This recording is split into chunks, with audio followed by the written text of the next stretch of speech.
Kisah seorang pemuda kaya yang menyamar jadi pria miskin. Versi Kauri TV, episode 14. Aldi pun sangat terkejut ketika mendengar itu, dan langsung berkata, "Serius ayah? Ayah nggak bercanda kan?" tanya Aldi, dengan berbicara agak tergesa-gesa gitu. "Tidak, ayah tidak bercanda, ini serius. Semua ini gara-gara kamu, selalu merepotkan orang tua." "Kapan sih nggak merepotkan orang tua lagi?" tanya Pak Anto. Namun, bukannya prihatin melihat ayahnya dipecat dari jabatannya. Dia malah makin tidak percaya, dan dia masih mengira kalau ayahnya itu sedang bersandiwara. "Serius ayah, jangan sandiwara terus. Kita ini lagi di jalan, bukan lagi show di panggung," kata Aldi. "Lihat mata ayah, apakah ada?" "Mata ayah berkata bohong," kata ayahnya, sambil melihat ke arah Aldi. Aldi pun segera melihat mata ayahnya. Kemudian, setelah melihat matanya, dia pun yakin kalau ayahnya itu tidak sedang berbohong. Dia pun merundukkan kepalanya sambil tarik nafas. Lalu dia berkata pelan-pelan, "Kenapa bisa terjadi seperti ini ayah?" tanya Aldi dengan nada sedih melihat ayahnya dipecat. "Semua ini gara-gara kamu." "Kenapa denganku ayah? Apa salahku?" jawab Aldi. "Kamu telah berurusan dengan anak muda tadi. Lain kali, kamu jangan berurusan dengan dia lagi," kata ayahnya. Karena dirinya tidak mau permasalahannya makin panjang dan rumit. Lalu Aldi pun bertanya, "Kenapa ayah? Kenapa saya nggak boleh berurusan dengan dia? Dia sudah meremehkan kita ayah," jawab Aldi. "Ayah bilang, jangan berurusan dengan dia lagi.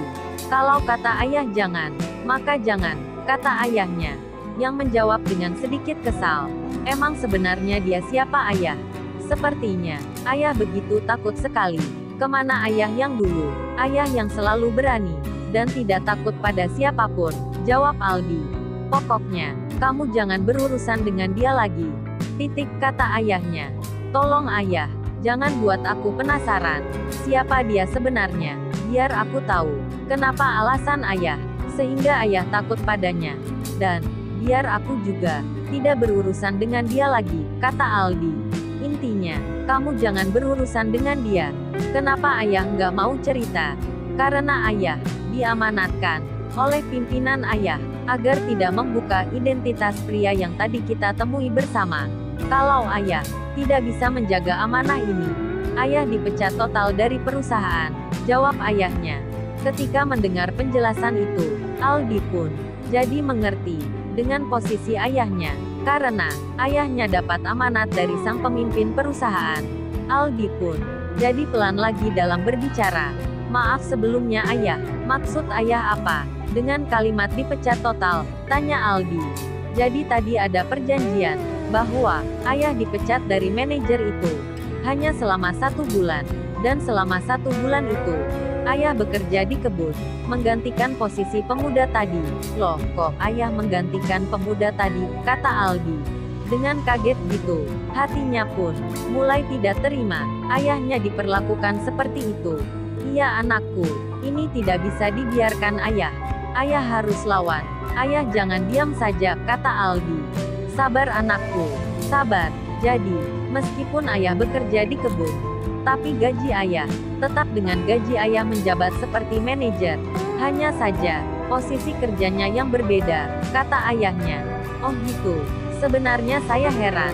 Siapa pemuda tadi itu ayah?" "Sudahlah, jangan tanya dia lagi. Intinya, mulai saat ini, kamu jangan berurusan dengan dia lagi. Posisi kita sangat terjepit, tidak mungkin bisa untuk melawannya. Ayah mohon, mengertilah dengan keadaan ayah. Posisi ayah benar-benar dalam keadaan terjepit.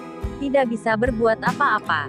Selain ayah harus menuruti apa kata mereka," jawab ayahnya. Aldi pun memeluk ayahnya dan berkata, "Maafkan aku ayah. Semua ini gara-gara aku. Kalau saja aku tidak berurusan dengan dia, mungkin kejadiannya tidak seperti ini," kata Aldi. "Tidak apa-apa anakku. Yang penting, mulai detik ini, kamu jangan pernah berurusan lagi dengan pemuda tadi itu." "Baik ayah," jawab Aldi. Namun, dalam hatinya berkata, Tunggu saja, di saat waktu yang tepat, aku akan membuat perhitungan denganmu. Semua ini, aku lakukan demi ayahku, kata Aldi, yang mengancam akan membuat perhitungan dengan Randy.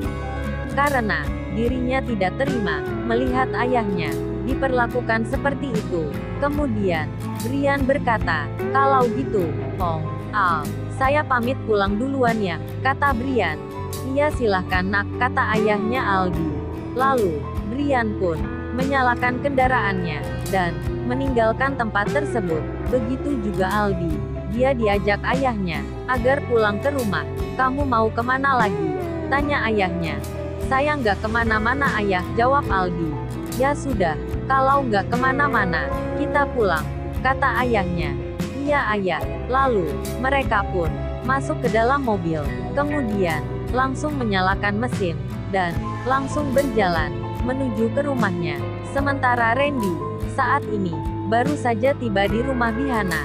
Kemudian, Randy, Bihana, dan Pak Indra, suami dari Bihana, mereka bertiga pun duduk di depan rumahnya. Namun, Randy pamit, mau jemput Amelia, yang masih di sekolah itu. Saya pamit dulu, mau jemput Amelia, kata Randy. Oh, iya silahkan nak, jawab Bihana. Randy pun langsung menyalakan kendaraannya. Ketika mau stargas, Bihana berkata, itu dia, Amelia, diantarkan oleh ibu guru, kata Bihana. Iya Bi, kata Randy. Sambil menghentikan kendaraannya, dia tidak jadi untuk melajukan kendaraannya. Setibanya di hadapan mereka, Amelia dan ibu guru, mereka berdua mengucapkan salam, lalu Randy menyahutnya. Selepas itu, Bihana mengajak ibu guru untuk masuk ke dalam, setidaknya untuk minum teh dan hidangan kecil lainnya. Ibu guru, ayo masuk, kata Bihana. Lalu, ibu guru pun masuk ke dalam rumah tersebut. Sementara Randy, dia langsung ke kamar mandi. Karena badannya kotor, habis berkebun, sehingga dia bersih-bersih badan terlebih dahulu. Di ruang tamu, ada Pak Indra dan ibu guru. Mereka berbincang-bincang perihal sekolah, tentunya tentang perkembangan belajar Amelia. Sedangkan Bihana, dia sedang di dapur, mengambil sesuatu yang bisa untuk dihidangkan. Setelah siap, dia pun kembali ke ruang tamu. Maaf ibu, kami hanya bisa menghidangkan ini saja, kata Bihana, sambil membawa teh dan makanan. Lalu ibu guru menyahut, iya bu, nggak apa-apa. Ini, saya kesini, malah merepotkan ibu sekeluarga, saut ibu guru.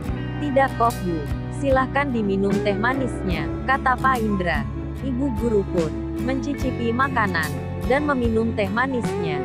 Setelah bincang-bincang panjang lebar ke sana kemari, ibu guru pun langsung ke pokok tujuan. Maaf Pak, Mas Randy itu anaknya bapak dan ibu, atau bukan? Tanya ibu guru. Bihana dan suaminya pun saling melirik dan berkata, emangnya kenapa ya bu? Kok ibu tanya itu? Nggak apa-apa sih bu, saya pengen tahu aja, soalnya saya baru lihat, kata ibu guru. Iya, soalnya tinggal di kota saja, dia baru kesini beberapa hari yang lalu, jawab Bihana. Oh dari kota, apa orang tuanya di kota? Atau bagaimana bu? Tanya ibu guru dengan detail. Iya bu, orang tuanya bekerja di kota, sehingga dia jarang kemari. Dia bisa kemari karena belum lama ini baru selesai wisuda, sehingga bisa menyempatkan main ke sini. Oh gitu, ternyata dia sarjana juga ya bu, kata ibu guru. Iya bu, dia sarjana ekonomi. Terus, rencana mau kerja di mana? Tanya ibu guru. Saya kurang tahu bu, bagaimana anaknya saja, kalau mau kerja di perusahaan. Ya, silahkan, saya sih dukung saja, mau kerja apa saja, saya tidak melarangnya bu.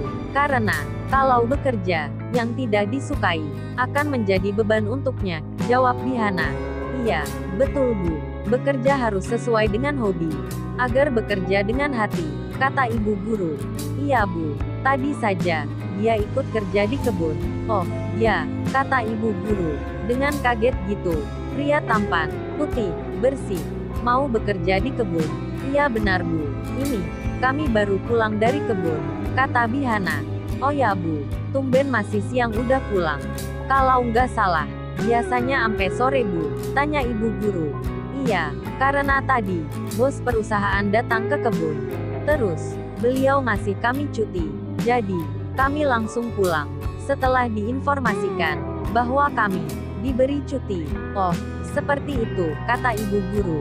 Iya Bu, karena Bihana ketinggalan berbincang-bincang perihal cucunya. Dia pun bertanya, oh ya Bu, bagaimana perkembangan cucu saya? Apakah cucu saya ada peningkatan dalam belajar? Tanya Bihana. Ada Bu, alhamdulillah. Dia anaknya cerdas, jawab ibu guru. Alhamdulillah, kalau cucu saya cerdas, jawab Bihana. Sementara Pak Anto, saat ini, masih dalam perjalanan pulang. Namun, ketika di tengah perjalanan, dia mengurungkan niatnya untuk langsung pulang ke rumah. Dia ingin mampir ke kantor kelurahan untuk membahas perjodohan anaknya. Karena dirinya takut kalau dinanti-nanti perjodohan itu batal karena adanya Randy.